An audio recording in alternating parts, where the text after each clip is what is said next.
Kaarawan na nga ni Buyok ngayon, kaya naman magluluto nga kami ng letsyong ulo ng baboy. Gabi pa nga lang mga mare ay inilaga ko na nga itong ulo ng baboy para kinabukasan ay ililitsyon na nga lang namin. Inilaga ko na nga rin itong nabili namin na 2 kilong laman ng baka dahil magpapares nga daw si na Buyok. Na-marinate ko na nga rin itong baboy para madali na lamang iluto kinabukasan. Kapag talaga ako ay nagluluto ng minudo ay nilalagay ko na nga ang lahat ng sangkap sa pagmamarinate para kinabukasan nga ay gisa-gisa na lamang. April 15 talaga ang birthday ni Buyok mga mare, kaso ay ginawa nga naming Sunday para makapunta ang lahat ng kanyang mga kaibigan. Kinabukasan naman mga mare, pinaduong nga namin dito sa aming pretila mga kaibigan ni Buyok na galing pa sa Barangay Tabon dahil marami nga kaming isasakay ng mga gamit. Sa pulo kasi kami magse-celebrate ng kaarawan ni Buyok dahil bang ginhawa nga doon at bang ganda pa ng view. Ito nga ang mga bisita ng aking Buyok ay mga kaklase pa nga niya noong high school at hanggang ngayon nga ay magkakaibigan pa rin sila. Malayo pa nga lang ang kaarawan ng aking Buyok ay sinasabi na nga nila na dadayo sila dito sa amin kaya talagang pinaghandaan namin ito. Dito nga ang punta namin sa pulo ni Don Silverio mga mare at pagdating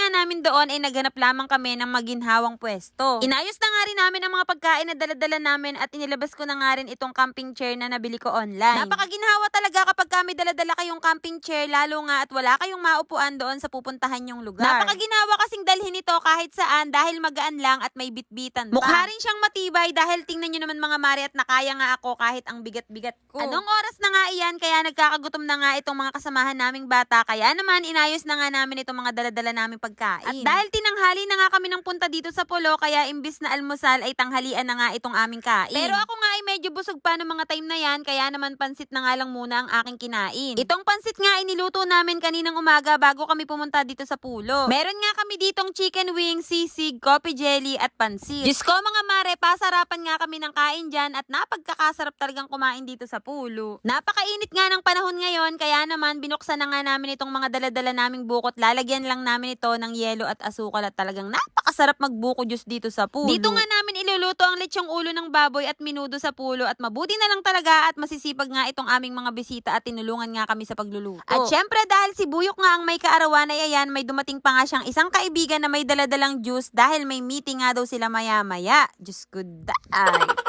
Nang maluto na nga ang letsyong ulo ng baboy ay lumipat na nga rin kami dito sa mismong mansyon ni Don Silverio. Yes mga mare, isa nga itong mansyon pero abandonado na. Ito ngang abandonadong mansyon ni Don Silverio ay naging piknitan na ng mga tao na nakatira dito sa malapit sa mansyon. Dahil bukod sa napakaginhawa na nga dito ay napakaganda pa nga ng view sa paligid. Tinuloy na nga nila dito ang pagluluto ng pares at itong mga kaibigan ko naman inagayat ng mga gulay na ilalagay sa minudo. Diyos ko mga mare, napakaginhawa talaga dito at napakasarap magpahinga. Inumpisahan ko na nga iluto ang minudo at tinulungan naman ako nitong si Buyok sa pagpapalingas ng apoy. Madali na nga lang ang pagluluto ng minudo dito mga mare dahil igigisa ko na lamang ito sa bawang at sibuyas at ilalagay ko na lamang dito ang mga gulay at titimplahan ko na lamang ito ng mga pampalasa at okay na. Marami nga nagpipiknit dito sa abandonadong mansyon ni Don Silverio dahil napakalawak nga nito at kahit saan nga kayo pumwesto ay pupwede. Kapag nga wala kayong budget sa resort ay pwedeng nga kayo dito at kaunting lakad lamang ay nasa tabing lawa na. Napakasarap din kasing maligo dito sa aming lawa dahil napakalamig ng tubig kaso nga lang ay hindi ganoon kalinaw. May katiwala naman dito sa pulo ni Don Silverio. Pero syempre dahil taga dito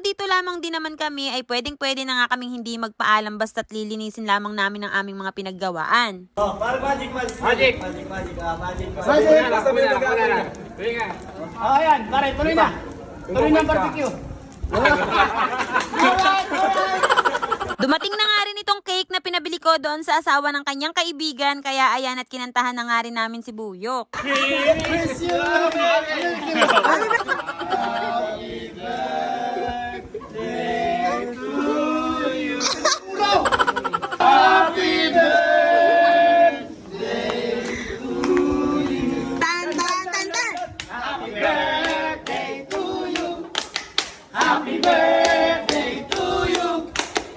Wish you a Merry Christmas.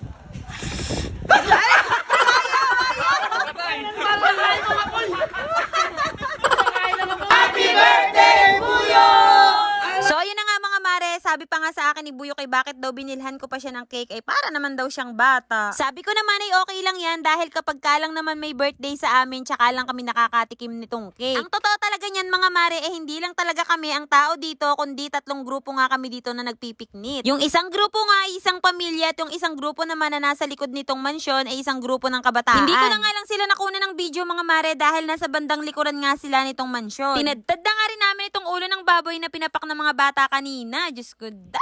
Isisigang kasi namin ito mga mare dahil sabi nga nila ay masarap nga daw ang lechong ulo ng baboy na isisigang. Inabot na nga kami ng gabi dyan mga mare at inayos na nga rin nila ang aming ilaw dahil hindi na nga kami magkakitaan. Napakasaya nga nilang magkakaeskwela nung gabing yan mga mare at kahit hindi ko nga sila naging kaeskwela nung araw ay hindi naman ako na-office sa kanila dahil bang babait nga nilang makisama. Habang kami nga ay nagkukwentuhan dyan itong mga bata na kasama naman namin ay naggagawa ng kanilang bonfire. Nang maluto na nga ang aming sinigang na lechong ulo ng baboy ay kumain na nga rin kami dyan mga mare. 1, 2, 3, go!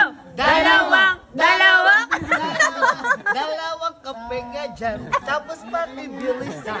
Ayokong pinaghihintay.